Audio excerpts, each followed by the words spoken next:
Life Over Coffee. Conversations for transformation. Hello friends, Rick Thomas here with Life Over Coffee. I appreciate you very much. Thank you for checking in on our podcast and also our videos. I'm very glad that you're part of the Life Over Coffee community.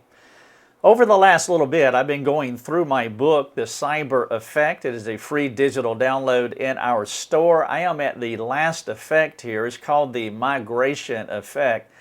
This is something that I have seen in the local church. It's something that I see with the younger generation as they are migrating away from the local church, and it saddens my heart. But social media and technology, they are players in this problem. And so in chapter 8 of my book, The Cyber Effect, I want to talk about this idea of migrating from the local church.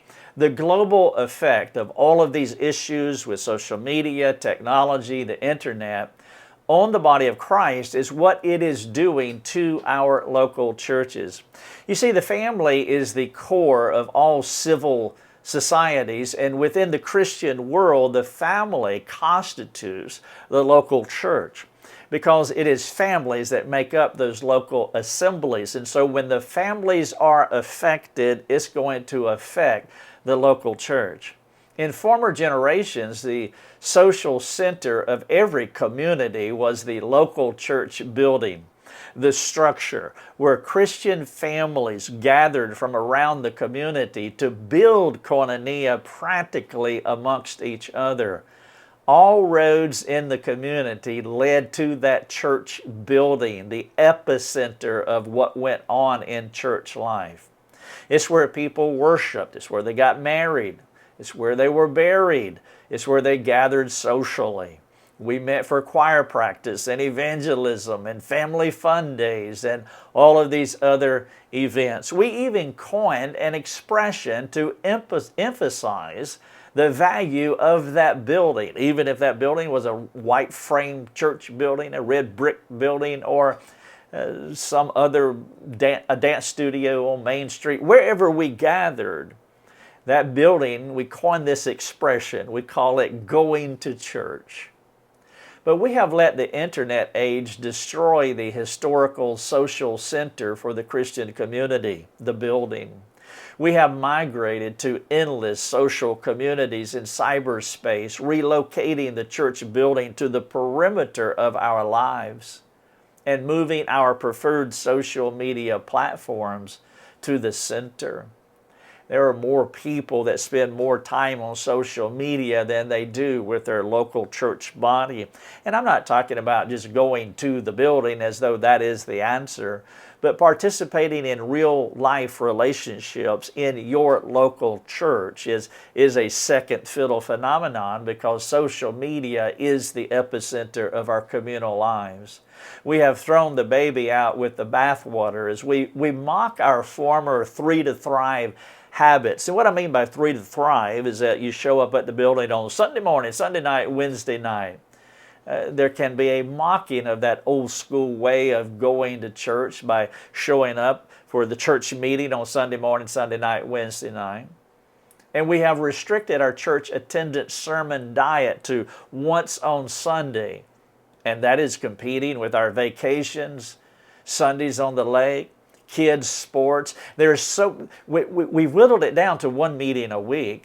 And then it is in competition with all of these other things that are more preferentially important to us. Meanwhile, our youth have full access to these social media platforms where they can hang out with their friends anytime, day or night. And by the way, they love it. They haven't lost community. They are just doing it in a different way. And we have given them the portal to where they can enjoy community day and night.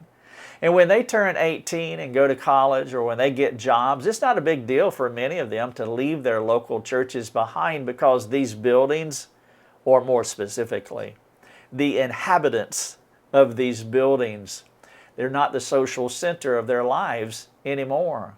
It was just one of the many social offerings that sat on the perimeter. I mean, why get in a car and drive to the building to meet up with someone when I could do it in seconds online? A high view of the church, which was a given, that's old school. There are several reasons why our teens are leaving our churches in droves, but you will always find a smartphone and its effects associated with this problem. One of the assessment questions that you want to ask about your child is his view of the local church. And again, I'm not talking about the building. I was just using that as a metaphor of what used to be the heartbeat of the true church, the local community. Is he committed to it, as evidenced by his desire to fellowship with flesh and blood people in that church? Or would his first impulse be to grab his phone and connect there in cyberspace? Are you committed to your local church? Or do you prefer strangers on the train? That was side effect number 3. Or would you rather be in cyberspace or some other spot where connecting is more effortless, but transformative, sanctifying discipleship is lacking? This is cyber effect number 8, the migration effect. A few questions and we'll be done. Number 1, why might bringing back the 3 to Thrive old school practice be better? Meeting more at the building. Now, I'm not saying that religiously or legalistically, but the point here is making the church community, the individuals of the church, of the local church, a priority. Number 2, what would you have to change to unhook from social media and reconnect with your local church family? Number 3, what if you committed to Sunday morning and one other weekly church meeting like small group? What would you need to change and how would you benefit?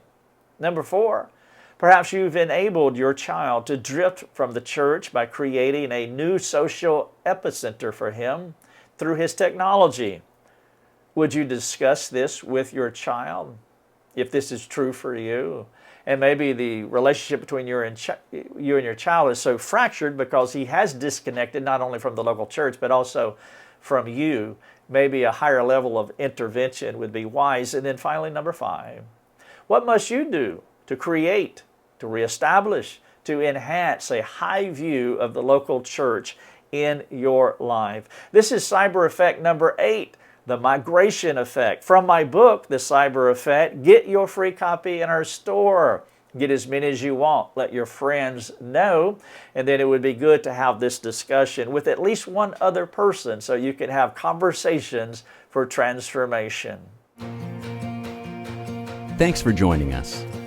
Learn more and get access to other resources at lifeovercoffee.com.